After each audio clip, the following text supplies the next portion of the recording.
Hey everyone, welcome back to the Art2Life podcast. I'm in Tulum, Mexico, having just completed several destination workshops. The most recent was in Playa del Carmen. Just an amazing experience for a week. And one of the things that comes up and we talk a lot about is making a practice and how to get that going, how to really get it going. And if I could figure this out, and I know things that work and I know ways to help people do this, but it's kind of diving deeper into this, like what makes it possible for some people to create an ongoing practice and for many others to just, it's so intermittent. And so this has led me into some of Tony Robbins' work around the 6 human needs, because I kept thinking, what is it that our art is giving us and where is it breaking down? Because art can be like an addiction. It is for me. And at times it is the opposite of that. And it's very, very difficult to stay in it. Everyone who comes for a week totally gets into it. I'm always amazed. It doesn't matter who the people are, where they're from, the level of experience when you're teaching one of these destination retreats where everything's set up and there's a lot of camaraderie and there's amazing music and there's food, surrounded by beauty, everyone gets addicted. I've never had a retreat actually where someone just loses interest and decides, to go paragliding or something. It is incredible how captivated people become doing their art. And for many of them, they share that this is the first time they've ever made art, or they've been gone from it for a long time. They've been waiting for this retreat to jumpstart them back into their art making. And for the most part, it works. So what's going on here? Why does this work sometimes? What is art doing for us? And so again, that's led me into what are the deep desires? What are the essential needs that we have underneath all the excuses? What's driving us? And again, I want to touch on these 6 human needs because I think in this is some of the answers as to how we can fulfill the desires we have to create a practice. It also explains why the practices break down, because it doesn't always fulfill the needs. So the 6 human needs that Tony Robbins talks about, and it's all over the internet. It's something I've been aware of, but it wasn't until I started really pondering this question that I started thinking about it more deeply. But the 6 human needs are certainty, uncertainty, also variation, significance, love and connection, growth and contribution. And let me just hit these. These are the reasons why we do things. They're the reasons behind the reasons, right? We all have different reactions to things. We're all driven by different desires and goals. But at the base level I'm talking about, these are the reasons we are driven to fulfill these needs. And what's so interesting, and I think where the addiction can come, or where the habit can be formed, or where the life practice can be created, is around this idea of if something you do fulfills, I believe it's like 3 of these needs, you will become addicted. So let's just hit these real quick. Certainty is probably the most common need I see from people, meaning that we all want to know how things are going to turn out. I mean, think about art making. This is super challenging because we can't always tell. But certainty, we want to know that the plane's going to land on time. We want to know we're going to get to where we're going. We want to know that our partner is going to stay with us. We want to know that our kids are safe and going to be okay. And And this is primal.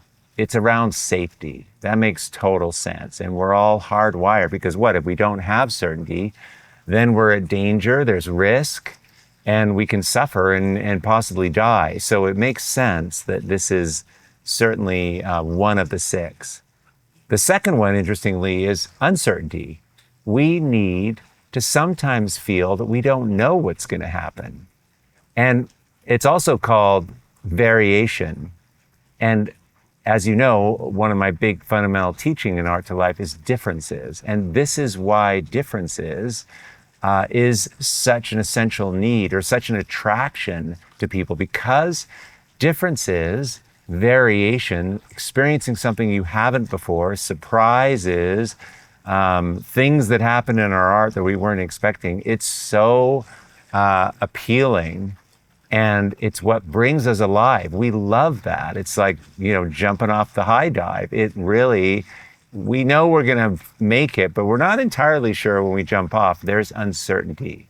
So those are, two sides of the same coin, but it's interesting that we need both. The next one, the third one, is significance. And this is also very popular. And as I'm describing these usually there's a couple that are primary. Everyone desires these, but there's several that you have that drives pretty much everything you're doing in your life or in your past. So it's interesting to look at it. But significance, right? We want to feel that we matter. We want people to see who we are and what we've achieved. We're not designed to live in a silo, right? We're designed, and it feels so good when somebody recognizes us or sees us or acknowledges our accomplishments, right? And that's powerful. We want to do something with our lives. We want to be seen for that. I know I do. I do a lot, and I know that I receive that need for significance because I get to work with all these artists and they tell me that I've helped them. That makes me feel significant. Like there's healthy significance, and then there's the unhealthy kind where you're just using violence so people pay attention to you, right? But regardless, the need for significance is the same. And of course, the fourth one is love, connection. We crave that. We need that. For some, it is the reason they do everything. Right? Like my partner, Cherie, it's one of the primary forces, desires in her life is to connect with people. And for me too, this connection thing is primary. I remember when I started making art, the only way I knew to make art was to follow the normal way of doing it, is just to get a studio, go into it and be in there by yourself for days, weeks, and be creative and make something. That's kind of the old way of doing it. And that actually didn't work for me because I had no connection. And I was literally many, many years ago, that's what started me on the journey of sharing what I was doing. It was selfish at first. I just was so alone. And I would have little breakthroughs and there was no one to tell. So I started a blog and I would share with people the little things I was learning. And occasionally someone would comment back. I mean, I remember those days, like 3 people would see it and then 1 person might comment. And it was just so connecting. And so I kept doing it and it grew. And, that's how Art2Life came to be. But it comes out of the need, and I think I'm not alone in this, that we feel better when we're connected. I'm not alone, and in this desire. I think probably, I sometimes wonder why there's more women in the Art2Life community than men, why more women do art retreats, raise their hand for help, because I think they're more hardwired for this desire to connect. Right? And I don't know. This is just a theory of mine. So the fifth human need is growth. And I know this one is one of my primary ones. We need things to change, right? Because when you grow, you change. I mean, if you want a fulfilling, happy life, I mean, I think it's safe to bet that if you are moving towards a dream or you're changing, you don't even have to achieve it, but just you're improving, you're growing, you're changing, you're taking a workshop, you're doing a class. I mean, that's what Art2Life does. And I'm in the business of growing people, and people want it. And that's why the business works. You know, there's a desire for this.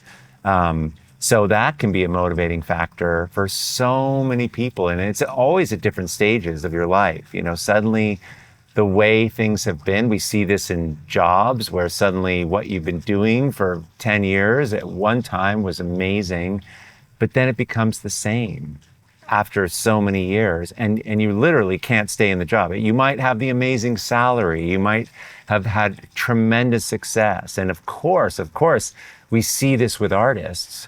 They've achieved it, they've got the galleries, people love their work, they're selling their work, and they have to change it. It's the most frustrating thing, but it's not like we're making potato chips here. The art is a byproduct of who you are and who you're becoming, and it will die for you first, and then it will die for everybody else second. So it's not a good business strategy to just keep on making the same old, even if you are successful with it. And the sixth one is contribution. It's giving.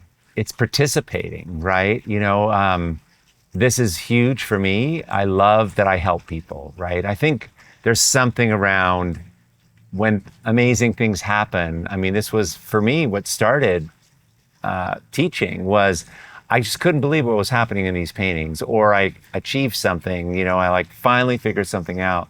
And I'm so excited, but it's only so good. And you just got to tell people. You got to tell someone you love, right? What's the first thing you do when somebody, when you achieve something or some good news comes, you call somebody and share it. It like overflows. And so this is the beautiful part of human beings, that we need to do this. We feel amazing. We have to do this. We have a need to do that. So certainty, uncertainty, significance, love, and connection, growth, and contribution. In those six are the reasons, and again, you probably have two or three that are your top ones, everybody does, but those, if you remember those, you can start deciphering better, not just your own actions of why you do what you do, but more importantly, those around you. Why are people acting the way? It goes a long way to understand interactions and relationships. And it's all for a good reason. I had a friend who always was sort of taking the limelight all the time. And it always struck me as kind of weird, like, what's this guy's problem? He's got to be the center of attention. Well, he had a need for significance, right? And that's why he was doing that. And if you understand that, if he could understand that, maybe there would be you could find a healthier way to create significance other than pushing others out of the limelight, right? You know, grabbing the mic kind of thing. So I want to look at this, holding that information for a second in terms of this art practice, because again, art making provides many of these needs.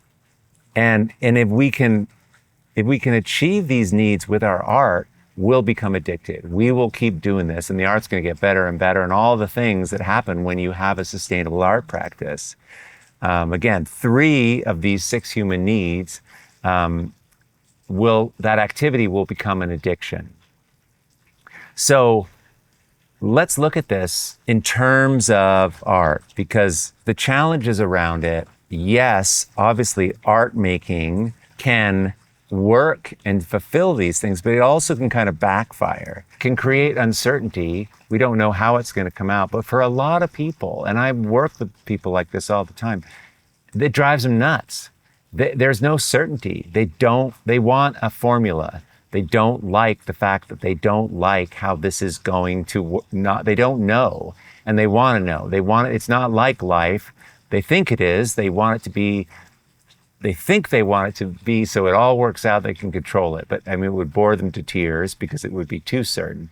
But in many ways, I feel like people come to art making to learn this one, to learn how to live in uncertainty, how to embrace it, the mystery, the unknown.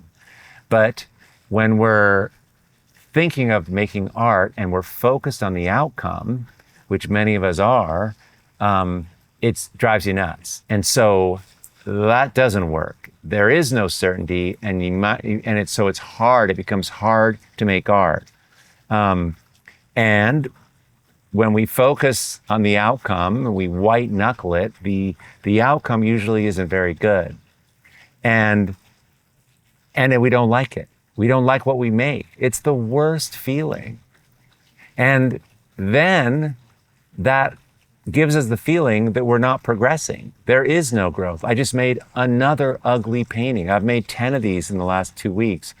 There's no growth. So that shuts us down. We don't feel significant because it's mediocre at best. We scroll the internet, we look on Instagram, and everyone's work looks better than ours. And who are we? We not only do not feel significant, we feel like an imposter. And I know these ideas because I talk about them with people. These are what we're working on at many of the retreats in CVP and in the comments. This is the subject of what we're talking about, the challenges artists face. And of course, if we don't like it, if we don't have all the information, we don't know how to make the art, and we're feeling pressured, and we don't feel that we're capable, we don't have confidence, we don't want to even really be seen, because that sometimes just being seen is challenging. We don't feel worthy of making art, right? All this art making, it brings up a lot of challenges. So of course we're not going to want to share it. And then we don't get the connection. We don't get any love from it. So don't do this activity, or we stop. You know, it's interesting, if you were with me before people arrive at a retreat, and you were sitting in on the coaches meeting, we always go out to dinner the night before, wherever we are, in Morocco or whatever, and we have a conversation, and I talk about what's going to happen and what needs to happen on the first day, the day everyone arrives, that night, the very first time we all get together. What absolutely has to happen is that people need to be made to feel that they're in the right place, that their challenges, and they all have them, some of what I've listed, are normal, and that other people have them.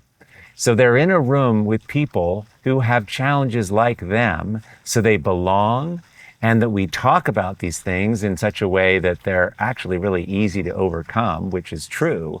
But until that moment, like, we create that safety, we create that sense of belonging, and we do it in a way that the way it's done is I share back to people the challenges that they have. And it's not that anyone needs to say theirs in particular, but just here's some of the things that those who are here tonight are challenged by. And you probably have some of these in your, some of these are holding you back. See if any of these resonate. You start talking about confidence. You start talking about not having a direction. You start talking about an inability to feel good about sharing your work, right? These are very, very common.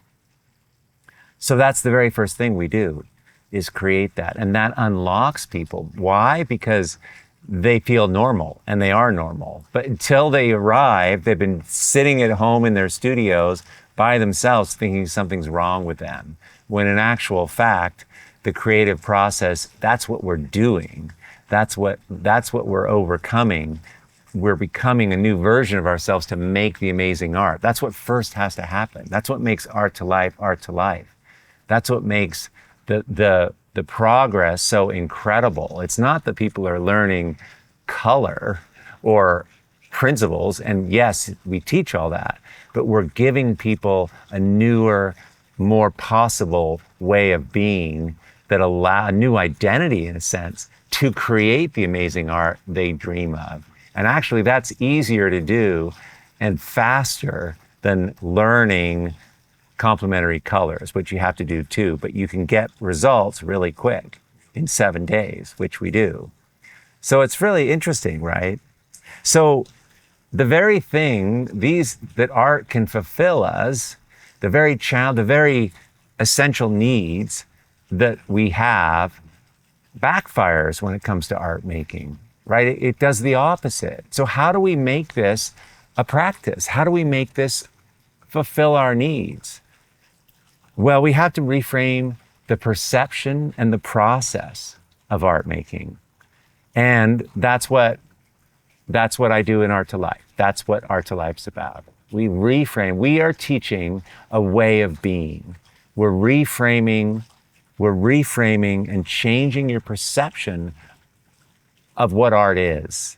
And so I just want to hit this, because if you can hold a little bit of this, it'll help you unlock and start making art and start fulfilling yourself in a deeper, more meaningful way, certainly on these human needs.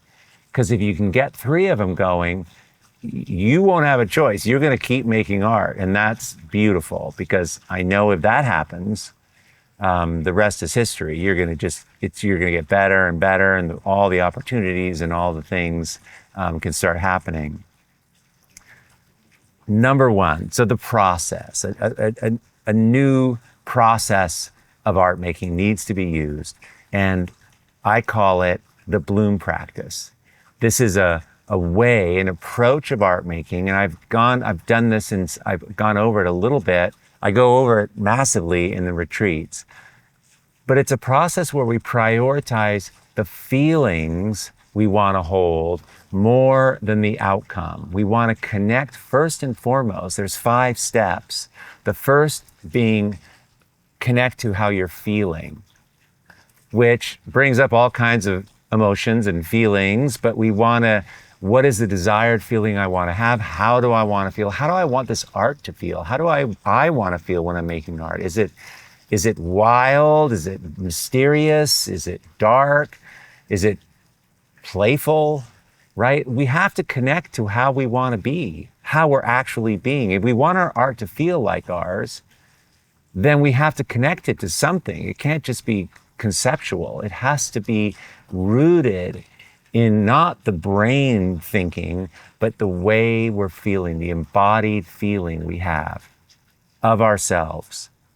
And the second step is we need to open to these feelings more than we have ever before. And the practice of art making is a practice. We get better at this, right? You can begin by, many people, I don't even know what I'm feeling. Well, that's not going to work so well for connecting emotional, authentic art. You have to learn to understand the inner world of yourself. The whole thing's an inside job.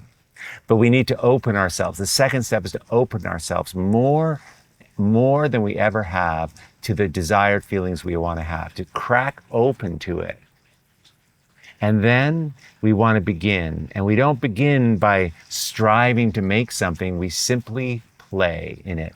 We experiment. We let curiosity guide us. We let wonder, uncertainty that occurs, right? Surprise, all kinds of things happen when we are making art from a place of a non-attachment and just curiosity.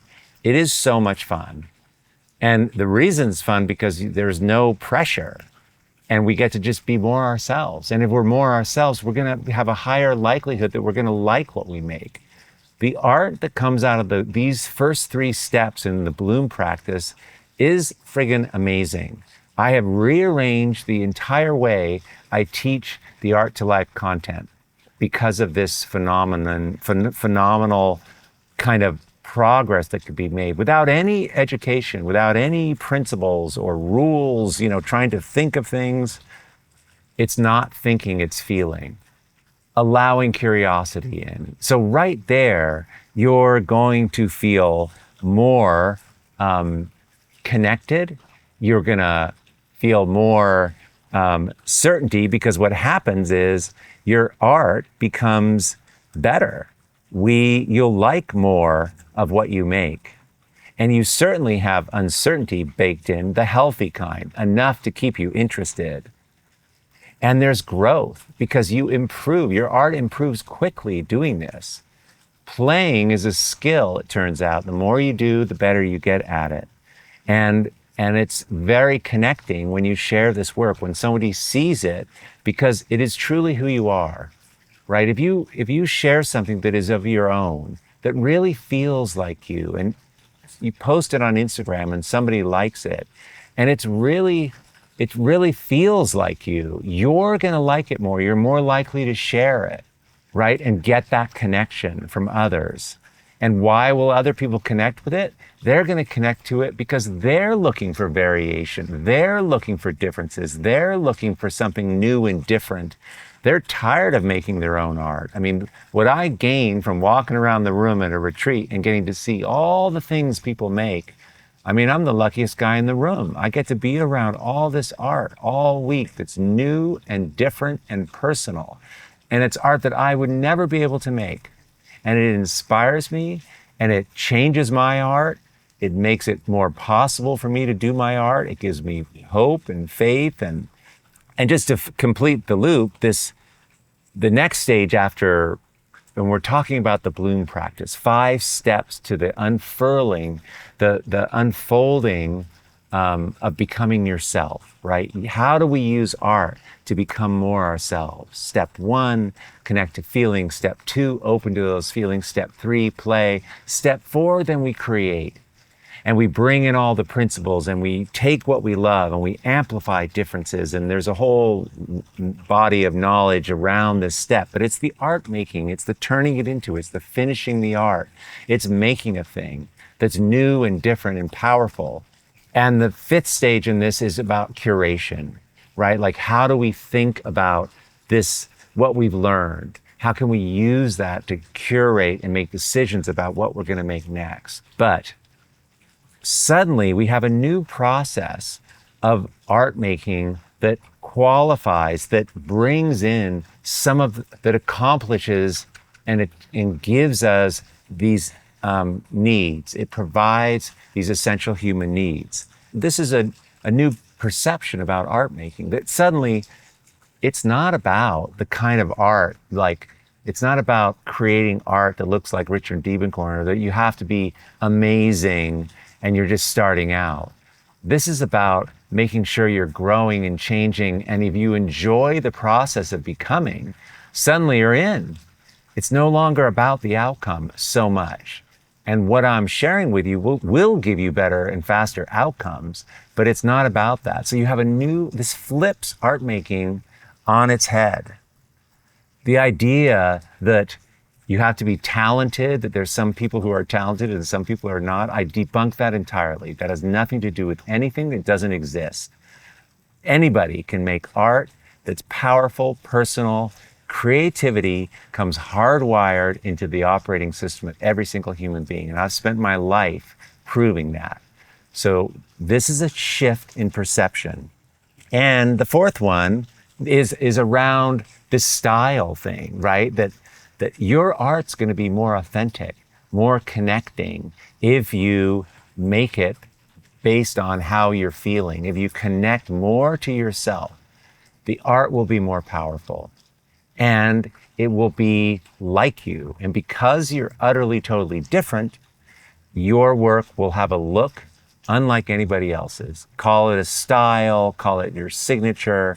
You do not have to worry about that. This process, this new way of thinking about art, this new perception will give you that powerful marketing, branding, absolute originality. It comes in this new perception, this new process of art making.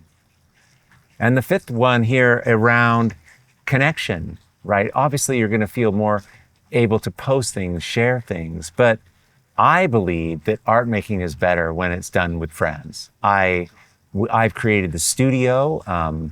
It's a virtual home for artists all over the world who want to connect with each other and make art together. I'll have this is not open right now. It's a membership, but if you're interested in this, next time we open it up, if you want it, there'll be in the show notes, I'll leave a place. If you want to give us your email, we'll share more with you when it does open. It opens once or twice a year. But the whole reason why a retreat works, why people stay and be more involved in their art practice is because they're doing it together. We're just wired to connect with each other. And we can't really know ourselves fully unless we have the reflection of another to share, to show our work. We gain tremendous insight. This is how you got to shift the paradigm, the perception of how you think about art, and start fulfilling yourself. It will fulfill yourself much more. Cover yourself, get several of these human needs met, and it will become an addiction, and it will no longer be a challenge to keep art making. You will just do it. It will become part of your life. Blooming will become your way of being. You guys, thanks so much for being here. And again, I'll leave some links in the show notes where if you want to get on the wait list for the studio, Making Art with Friends. I would love to share that with you and keep you updated on it. And also, if you can leave a review of this podcast, share it with friends and subscribe, that would be invaluable. It turns out that the algorithms this gets sent out to more people when more people subscribe, and that's what we're trying to do. We're trying to create an impact in the world where more of this information can be shared, so more people can frankly become the work of art they're destined to become. So you guys, thanks so much for being here, and I'll see you next week on the Art2Life podcast. Bye for now. Thanks.